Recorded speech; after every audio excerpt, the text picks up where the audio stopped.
What is your impossible situation? What's your desperate situation? What is that thing that nobody else can help you? The doctors can't help you, the advisors can't help you, the bank can't help you, your boss can't help. Nobody else can help you.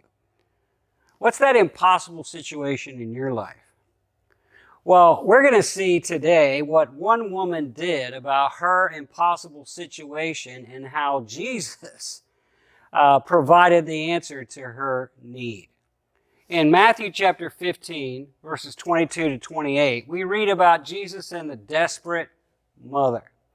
And this woman was very, very desperate.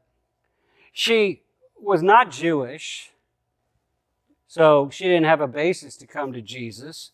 She was not a man, so she didn't have a basis to talk to a Jewish rabbi. But her daughter needed rescue.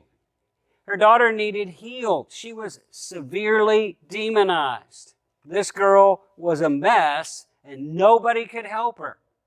So the woman heard about Jesus and came to Jesus and kept coming to Jesus. She comes to Jesus the first time, and she says to him, "Have mercy on me, O Lord, Son of David. My daughter is severely demonized." But he answered her not a word. Now, that must have been frustrating. I don't know about you, but I prayed about certain things, and it's like nothing. My heart's right. I've confessed my sins. I think it's a good, reasonable, biblical thing to ask for, but I pray about it, and nothing happens. I hear nothing from God. But she didn't quit. She kept going. He said, I wasn't sent to the lost sheep, only to the lost sheep of the house of Israel. Then she came back, and she bowed down and worshiped him, and she said, "Lord, help me."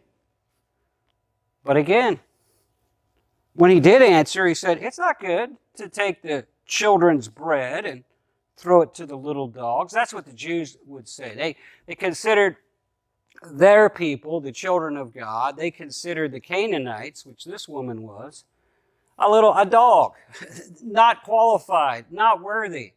And so the saying was, you don't take the children's bread and give it to the dogs. His point is, I'm only supposed to be dealing with the house of Israel, but you're not a Jew. He's testing her faith. Well, what happens? She said, I love this. "Yes, Lord. Yeah, okay.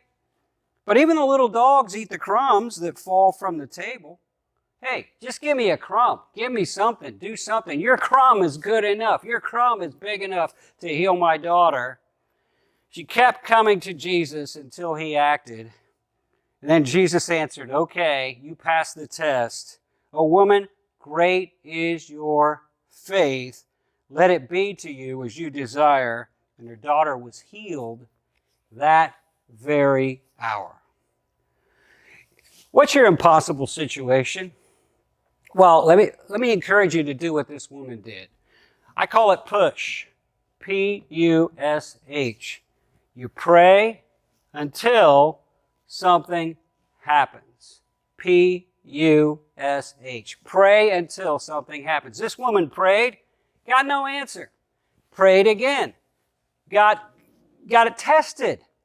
Prayed again. She kept coming until Jesus acted on her behalf.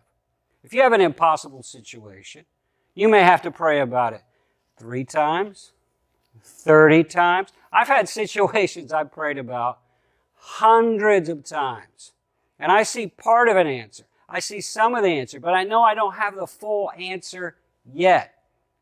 What am I going to do? Well, I believe it's from God. I believe it's important. I believe that it's something God wants to do, so I just keep coming. Every morning, every night, keep coming to God until God says, "Okay, you've passed the test. Your faith is such that I can reward your faith. You have persisted until something happens." He said, "Great is your faith." It takes faith to keep coming.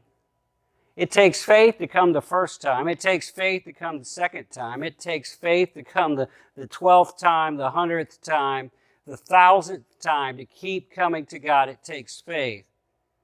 Let me ask you, what is your impossible situation? Let me encourage you. Push, persist, and pray until God does something, until something happens.